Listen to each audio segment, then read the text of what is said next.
안녕하세요. 허재현 기자입니다. 자, 딱딱한 시사 원두를 아주 맛있게 잘 내려서 여러분이 향긋하게 시사 이슈를 살펴보실 수 있게 저희가 노력하는 시사 바리스타 허재현 TV의 대표 프로그램으로 키워가려고 제가 노력하고 있는데 오늘 그 세 번째 방송 함께 하겠습니다. 지난 한 차례 첫 번째가 이제 KBS 문제 다뤘고요. 법조팀의 문제 다뤘고 두 번째가 이제 윤석열의 한결의 이제 고소 논란 이걸 다뤘는데 이 두 개가 아주 반응이 좋았습니다. 그래서 제 채널에 굉장히 많은 구독자가 늘었는데 네, 이 사랑에 이 응원에 너무 제가 몸둘 바를 모르겠습니다. 더 열심히 커피를 시사 이슈 원두 잘 갈아서 맛있는 커피 잘 내리겠습니다. 자, 오늘은 오늘 그 시사 바리스타의 주제로 제가 골라온 것은 짜자잔. 네. 손석희 JTBC 뉴스룸 앵커 과연 어떤 인물인가?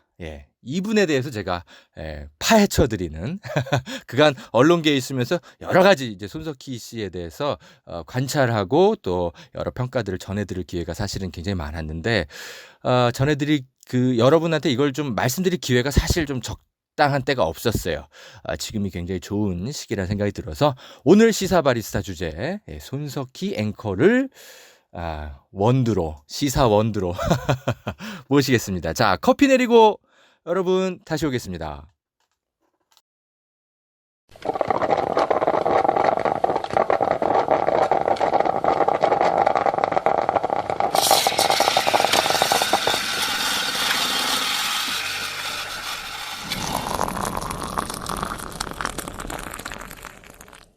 네, 향긋한 시사 커피 내려드리는 허재현 바리스타입니다. 커피 한잔 하고 계십니까? 얼마 전에 말이죠. JTBC의 이제 손석희 앵커가 조국 장관이 이제 사퇴한 날 뉴스룸에서 이제 앵커 브리핑을 했는데 이게 지금 굉장히 논란이 되고 있죠. 핵심만 말씀드리면 이렇습니다.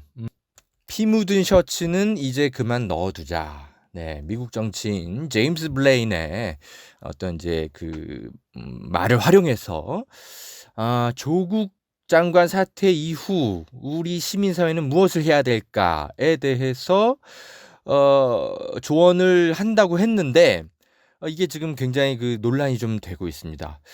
자, 조국 장관이 사퇴했는데 그러면 우리는 이제 이 검찰 개혁 문제나 여러 가지 그런 요구들을 그럼 접으라는 얘기냐? 굉장히 좀 황당하죠. 예, 우리가 조국 장관 하나 지키자고 사실 이 검찰청 앞에서 촛불 든 게 아니지 않습니까? 조국 장관은 이제 검찰 개혁의 어떤 선두로서 우리가 상징적으로 지켜야 될 사람으로 본 것이지 조국 장관 사퇴했다고 이제 그럼 검찰 개혁 뭐 알아서 하겠지. 뭐 우리는 그럼 일상으로 돌아가.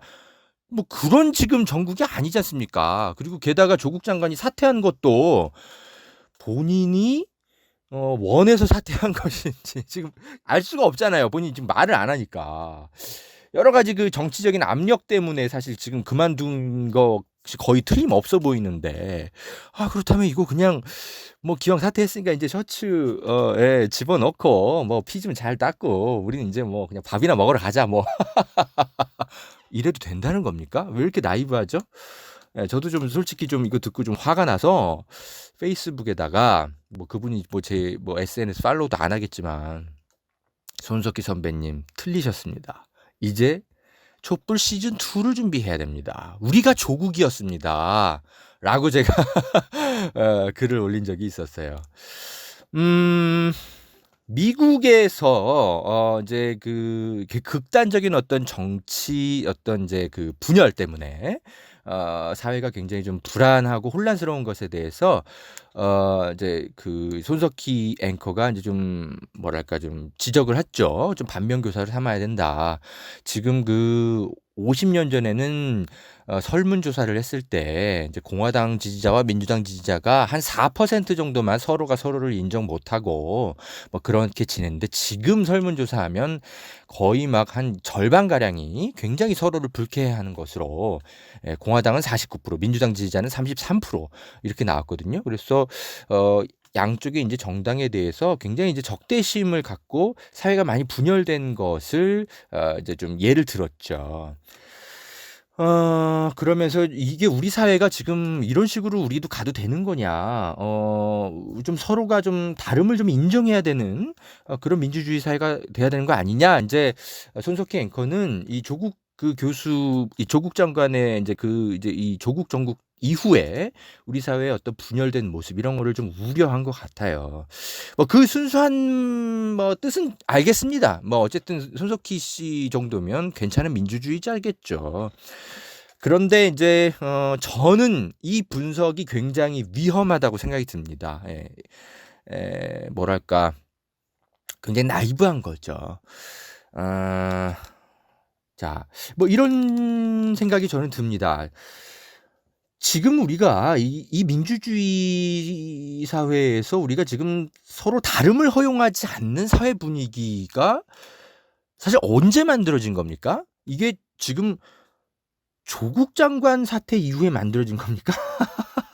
그게 아니죠. 이 지난 그 보수 정권 10년 동안 굉장히 많은 민주주의의 어떤 우리가 믿어왔던, 그리고 구축해왔던 시스템들이 하나하나 다 무너지면서 사회가 굉장히 불안해진 거죠. 이 손석희 앵커가 지금 왜 이걸 거론 안 하는지 모르겠습니다. 자, 다시 복원해 봅시다. 이명박 정권 때 무슨 일이 있었습니까? 대통령 비판하는 글 올린다고 해서 민간인 사찰해가지고 회사에서 쫓겨나게 만들었죠. 그죠?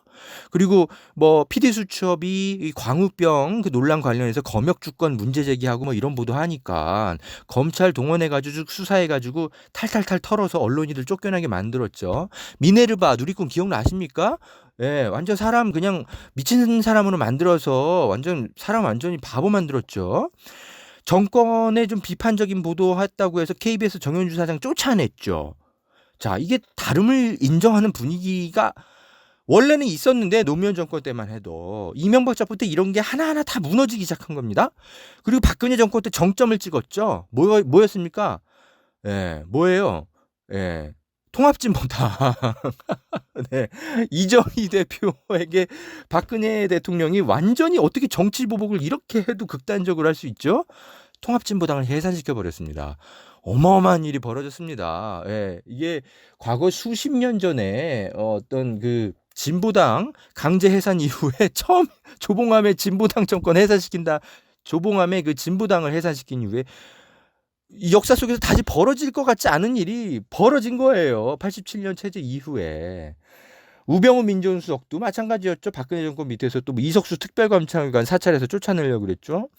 뭐 간첩 조작도 마찬가지고, 뭐 온갖 뭐 우리 사회 민주주의 시스템인 건 다 무너뜨리면서 빨갱이로 다 몰아가고, 예. 다름을 인정하지 않는 사회 분위기를 누가 만들었습니까? 어떻게 이런 부분에 대해서 나이브할 수 있죠? 손석희 앵커는. 자, 차차 말씀드리겠지만 저는 손석희 앵커가 사실은 배경이 있습니다. 그의 활동 배경과 그를 둘러싸고 있는 사람들이 언론계에서 사실은 이 어떤 그 민주주의 정착을 위해서 싸워온 언론 노조라든지 그런 뭐 시민사회 진영이라든지 이런 사람들과 함께하고 있지 않는 것에 사실 좀 바탕이 있습니다. 여러분 이거 좀 약간 의외이실 텐데 제가 그건 조금 이따 설명드릴게요.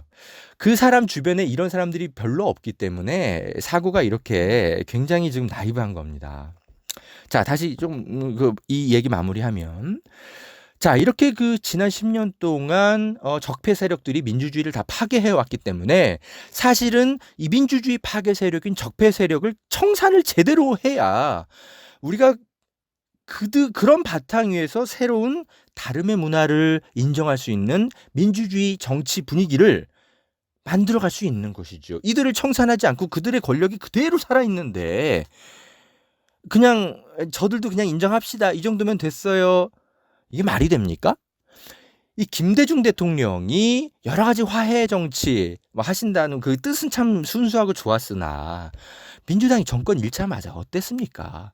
용서해서 그들이 그냥 적당히 그냥 알아서 반성하겠거니 기회를 줬더니 웬걸 정권 바뀌자마자 엄청나게 보복하고 노무현 대통령 그래서 죽은 거 아닙니까? 에? 이런 자들입니다. 적어도 이런 적폐 세력들은 철저하게 청산시켜 버려야만 우리가 다름을 인정하는 손석희 앵커가 꿈꾸는 그런 민주주의 사회를 건설할 수 있죠. 자, 그런 어떤 그 다름의 정치를 가로막고 뭔가 수사하고 옥죄는 그 도구로서 누가 가장 앞장섰습니까? 바로 검찰이죠. 이 검찰 개혁 없이 어떻게 우리 민주주의 사회가 정착될 수 있습니까? 네. 조국 교수 하나 물러난다고 이게 정착되는 겁니까? 자, 조국 장관이 이제 물러난 이유를 손석희 교수는 이렇게 분석한 것 같아요. 앵커 브리핑을 보면 아마도 그의 생각에 이 모든 다름을 안고 가겠다는 뜻이 담긴 것이라면 우리는 그의 물러남의 가치를 존중해줘야 하는 것이 아닐까라고 이제 손석희 앵커가 그랬는데 저는 이거 분석이 틀렸다고 확신합니다. 뭐 그래요. 제가 조국 장관과 사실 좀 친분이 두터운 기자 중에 한 명입니다. 예, 저는 제가 여러 차례 말씀드릴 기회가 있었지만 저는 이제 서울대 이제 출입 기자였었고 그때부터 한 6, 7년 됐습니다. 서로 여러 가지 이제 이야기도 하고 같이 밥도 먹고 때때로 어떤 이제 사회 문제에 대해서 서로 얘기도 좀 하고 그분 덕에 제가 여러 가지 제보 받아서 기사도 많이 쓰고 또 그분이 이제 청와대 가신 이후로는 저는 이제 경찰청 출입 기자였기 때문에 이제 주로 이제 경찰 개혁과 관련한 여러 가지 좀 서로 문자를 좀 주고받고 저도 좀 경찰 내에 여러 가지 분위기도 좀 전해드리고 뭐랄까 단순히 기자와 이제 어떤 교수와의 관계라기보단 어떤 민주주의를 어떻게 정착시킬 수 있을 것인가 약간의 이제 서로 이제 접촉 지점이 있는 선에서 최소한의 선에서 이제 서로 좀 커뮤니케이션을 하는 그런 관계였습니다. 솔직히 그렇습니다. 예. 그래서 제가 조국 교수와 지금도 사실은 문자를 주고 받습니다. 많이는 아니지만 제가 이제 처음으로 공개하는데 조국 교수가 이제 논란이 좀 벌어진 다음에 저한테 이런 문자를 보낸 적이 있었습니다. 나 개인의 싸움이 아닙니다. 버티고 또 버틸 겁니다. 허 기자님. 저한테 이렇게 문자를 보냈습니다. 자, 조국 교수의 심경은 이런 거였습니다. 본인은 사실 장관의 어떤 그 뭐랄까 욕심이랄까요? 그런 거 별로 없는 걸로 제가 알고 있습니다. 그런데 이게 본인이 물러나게 되면 혼자만 그냥 이렇게 물러나는 게 아니라 개인의 어떤 싸움이 아니라고 이분은 본 겁니다. 제가 계속 그 여러 가지 리포액트 칼럼을 통해서 말씀드렸듯이 이거 검찰을 중심으로 한 어떤 적폐 세력들의 소프트 쿠데타 시도 그런 정국으로 봐야 된다. 제가 이런 계속 경고의 메시지를 드리지 않았습니까?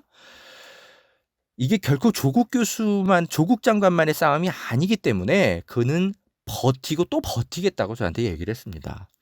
자, 그런데 얼마 지나지 않아서 결국 그냥 스스로 물러나 버렸죠? 이거는 본인의 뜻이 아닌 겁니다. 아마도 청와대는 만류했을 수는 있는데 여러 이유가 있었을 겁니다. 정말 너무 괴롭고 그리고 이제 부인이 좀 이제 그만합시다 우리 이렇게 설득했을 수도 있고요. 아니면은 이건 정말 그냥 근거 없이 말씀드리는 겁니다만 차기 대권 후보로까지 이제 조국 교수가 이제 부상을 하니까 여당 내에 어떤 일부 세력들이 경계를 하기 시작한 거 아닌가, 조국 장관에 대해서. 여러 가지 것들이 이제 여러 가지 것들이 사실 복합적으로 맞물리면서 또 생각보다 또 문재인 대통령의 지지율이 잘 회복하지 않았죠. 이런 것들이 좀 복합적으로 작용한 게 아닌가. 그래서 뭔가 좀 퇴로를 좀 열어놓고 조국 장관도 명예를 어느 정도는 지키면서 향후 어떤 도모도 하면서 그리고 조국 장관을 경계하는 여당 내 세력도 어느 정도 그 여론을 수렴하면서 그런 것들이 좀 복합적으로 작용해서 결정한 게 아닌가 이런 생각이 듭니다. 우리도 뭐 자유한국당을 존중해야죠. 뭐 이런 마음으로 떠난 거는 결코 아닙니다. 예, 조국 교수가 SNS 이제 글 같은 거 쓸 때 보면 굉장히 그 분명한 사람이거든요. 예, 본인의 어떤 식견에 대해서 그렇게 나이브하게 뭐 이 정도 됐으면 다름을 인정해도 됩니다. 이렇게 물러날 사람이 아닙니다. 조국 교수에 대해서 한 번만 제대로 만나보셨으면 손앵커가 이런 주장은 못해요. 자, 커피 많이 식었네요. 예, 허재영 기자. 예, 다시 좀 그 원두를 좀 갈아가지고 커피 한 잔 내리고 오겠습니다. 잠시 있다 보시죠.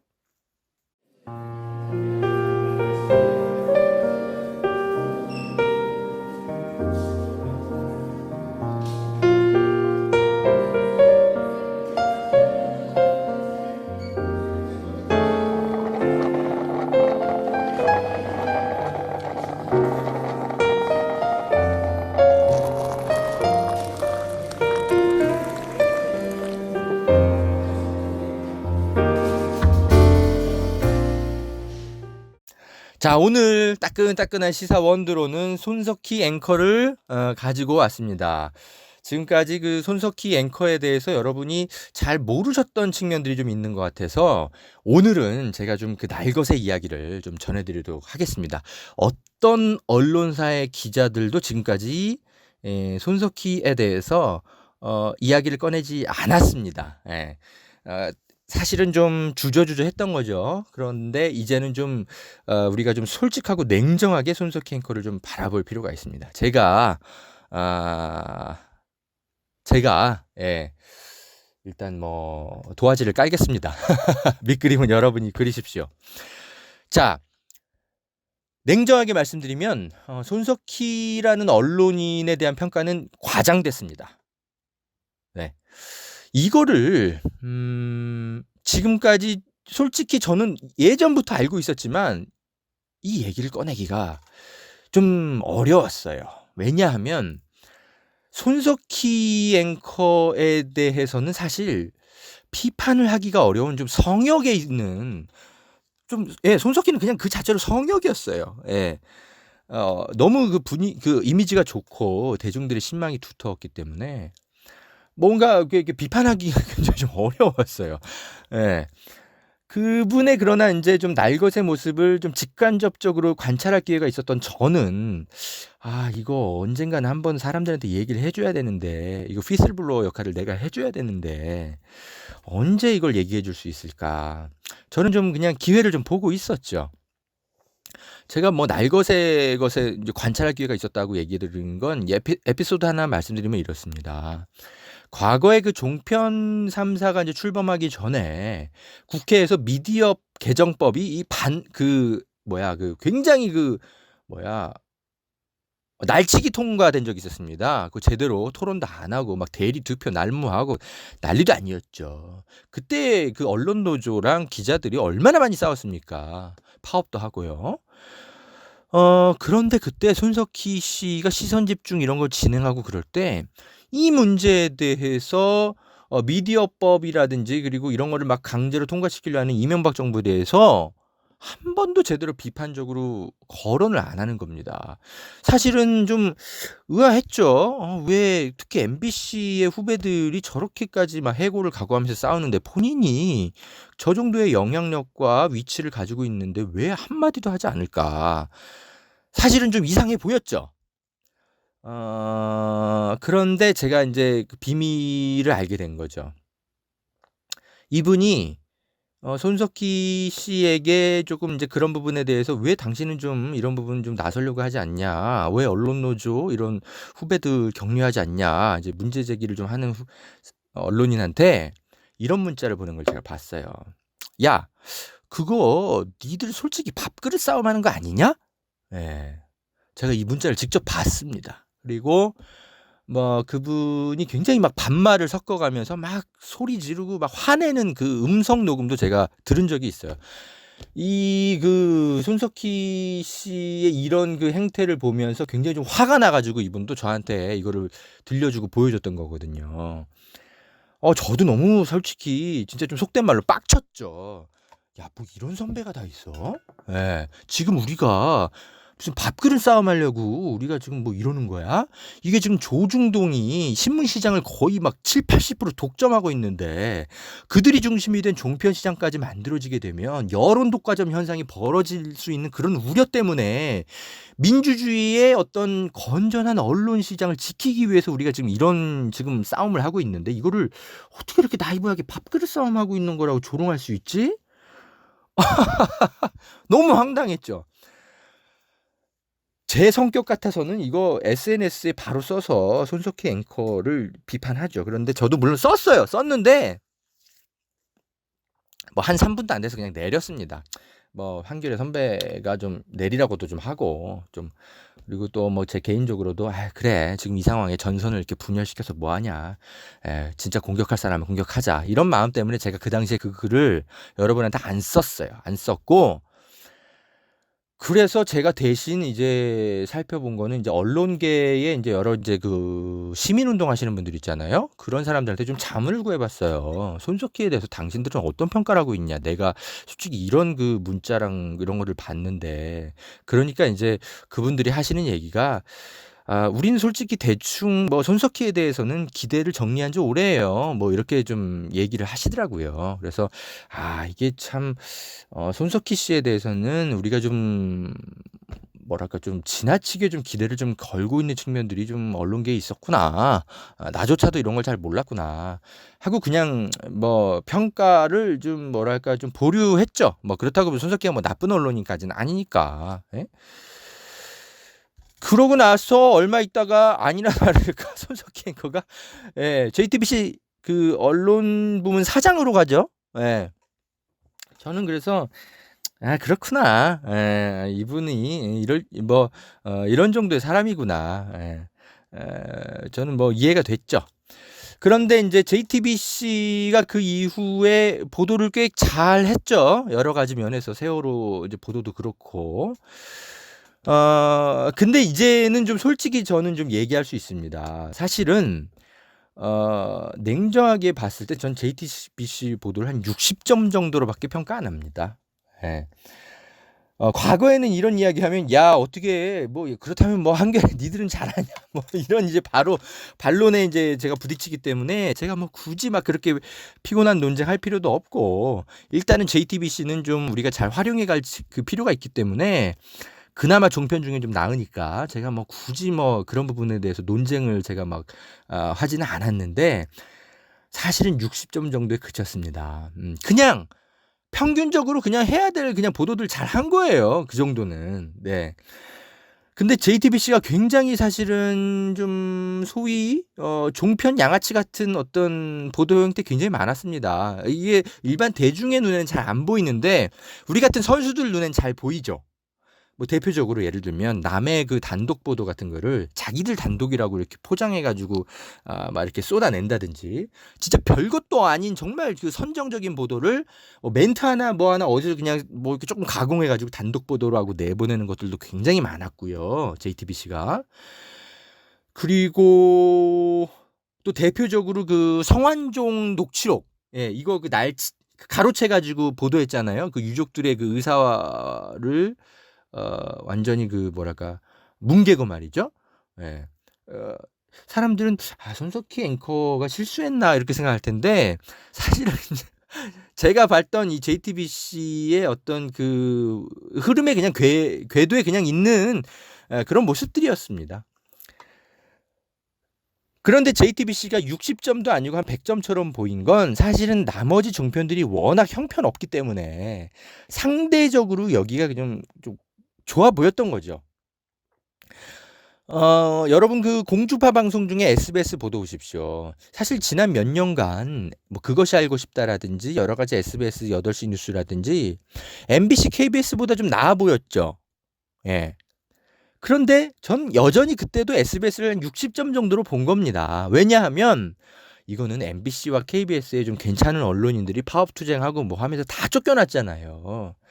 그러면서 상대적으로 질 좋은 보도들이 다 없어져 버린 겁니다. 그러니까 근데 SBS는 파업 이런 거 없었거든요. 그래서 그냥 그대로 그냥 그 사람들은 그냥 간 겁니다. 그러니까 그냥 예전에 하던 대로 그냥 평균치 방송을 그대로 한 거죠. 그러니까 MBC, KBS가 마치 그 종편 방송들처럼 완전히 몰락해 버리니까 그냥 늘 평타만 치던 SBS가 상대적으로 괜찮아 보이는 겁니다. 그런데 지금 SBS 보세요. 예. 좀 다시 변한 것 같죠? 변한 게 아닙니다. 그들은 그냥 그 60점짜리 그냥 그 상태로 계속 있었던 거예요. 그 상업방송 SBS. 그러니까 JTBC가 딱 SBS 수준으로 사실은 계속 보도를 하는 건데 상대적으로 나머지 것들이 워낙 엉망진창이니까 좀 과장이 됐던 거죠. 자, 허재현 기자의 시사 바리스타 함께 하고 계십니다. 오늘의 시사 원두는 손석희라는 아주 괜찮은 언론인을 가지고 제가 원두를 내리고 있습니다. 자, 제가 이제 이런 좀 비판적인 얘기를 드리면 뭐 손석희 앵커가 그렇다면 뭐 쓰레기라는 거냐. 뭐 그렇게 또 너무 또 이렇게 좀 반대급부로 또 보시는 분도 계실 텐데 그런 이야기를 드리는 건 아니에요. 자, 손석희 앵커는 저는 기본적으로 굉장히 비교적 괜찮은 언론인이라고 저는 평가합니다. 출중해요. 일단 능력이 굉장히 그 세련된 보도를 합니다. 뭐 앵커 브리핑 뭐 이런 것들 굉장히 굉장히 세련됐잖아요. 그런 보도들. 저는 그래서 손석희를 그리고 뭐 기본적으로 해야 될 보도 뭐 잘 하니까요. 괜찮은 언론인인데 다만 제가 경계하고자 하는 건 이분을 언론계의 성인처럼 여겨서는 안 된다라는 거를 제가 말씀드리는 겁니다. 자, 손석희 씨는 김어준 씨처럼 좀 생날것의 토크쇼나 이런 데에 출연한 적 있었나요? 없었죠. 늘 어떤 대본 있는 어떤 좀 정제된 어떤 그런 프로그램에만 이분은 늘 나오셨어요. 한 번도 사적인 생각을 정말 무방비 상태로 털어놓는 어떤 그런 프로그램에 이분은 나온 적이 없어요. 그러다 보니까 이분의 속사를 냉정하고 객관적으로 대중은 들여다볼 기회가 없었던 거죠. 그러니까는 조금 마치 언론계의 성인처럼 좀 이미지화된 측면들이 있었습니다. 그런데 이제 손석희의 어떤 좀 그런 좀 여러 가지 좀 속살들을 저는 좀 살펴본 저로서는 상당히 조금 우려스럽게 좀 봤었죠. 이런 사회적 분위기들을. 저는 손석희 씨를 아까도 말씀드렸지만 괜찮은 언론인이라고 생각하기 때문에 싫어하지도 않아요, 절대. 다만 그냥 무덤덤하게 그냥 바라보는 편이었습니다. 왜냐하면 제 입장에서는 손석희 앵커 같은 괜찮은 언론인은 한겨레에 한 100명 정도 있거든요. 그냥 이분은 그냥 한겨레에 계시면 그냥 평타 치는 언론인이세요. 제게는 그냥 그런 존재입니다. 그렇게 싫어하지도 않고 뭐 굉장히 존경한다기보단 그냥 뭐 존중할 만한 언론인인 거죠. 그냥 평타 치는 언론인이에요. 한겨레에 계시면. 근데 JTBC에 있으니까 뱀의 머리에 있다 보니까 굉장히 좀 빛이 나죠. 특히 방송이란 매체가 특별히 또 그런 포장을 또 되게 잘 하잖아요.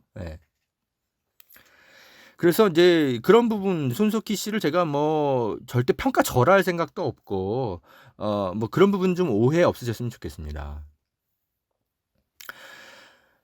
자, 마지막으로 손석희 앵커가 그렇다면 왜 이 조국 정국에서 조금 이 검찰을 비판하기보단 애매한 어떤 중립적 노선을 취했을까? 이걸 좀 분석해 드리겠습니다. 자, 저는 이렇게 봅니다. 지금 일단 손석희 앵커가 조금 검찰에 조금 눈치를 봐야 될 시기에 개인적으로 좀 놓여 있죠. 배임, 폭행, 명예훼손 이런 부분들 지금 검찰 수사를 좀 받고 있죠. 그렇기 때문에 검찰에 좀 날을 세우기에는 개인적으로 조금 부담스러울 수 있습니다. 그런데 이건 뭐 손석희 앵커를 제가 뭐 만나본 적이 없기 때문에 뭐 이건 정말 그냥 하는 분석이고요.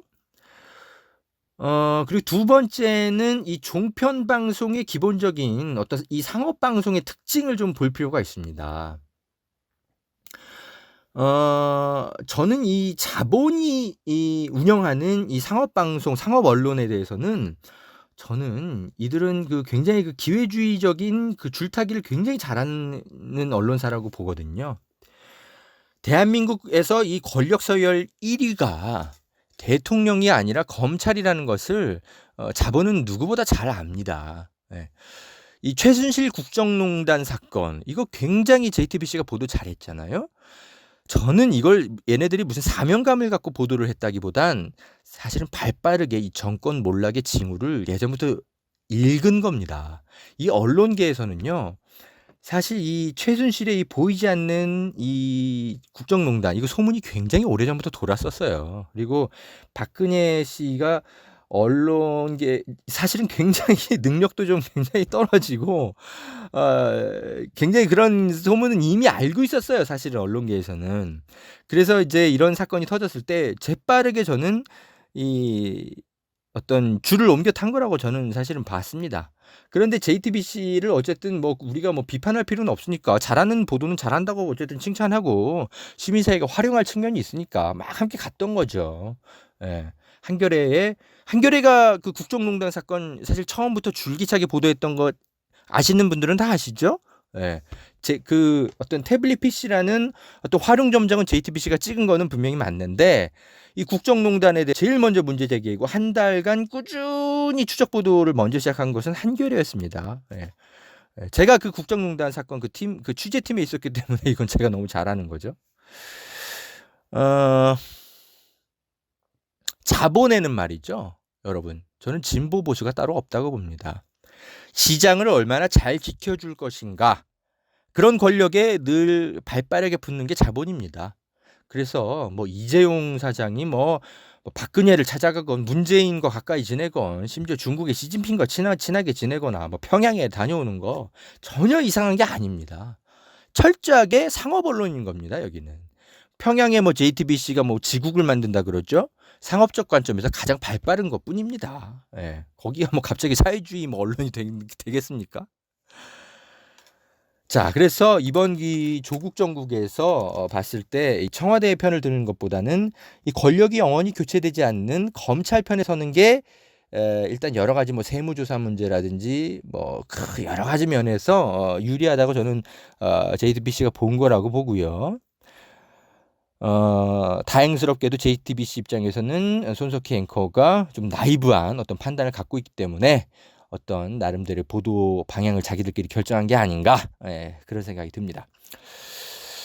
자, 좀 시간이 많이 지났는데 그래도 이 분석을 조금 드리고 끝내고 싶습니다. 김경록 씨 인터뷰를 JTBC가 거절했다라고 유시민 그 노무현 재단 이사장이 자신의 방송에서 밝혔죠. 저는 이거 굉장히 좀 눈여겨볼 필요가 있다고 생각이 드는 게 이게 단순히 김경록 씨 인터뷰가 누락된 게 아닙니다.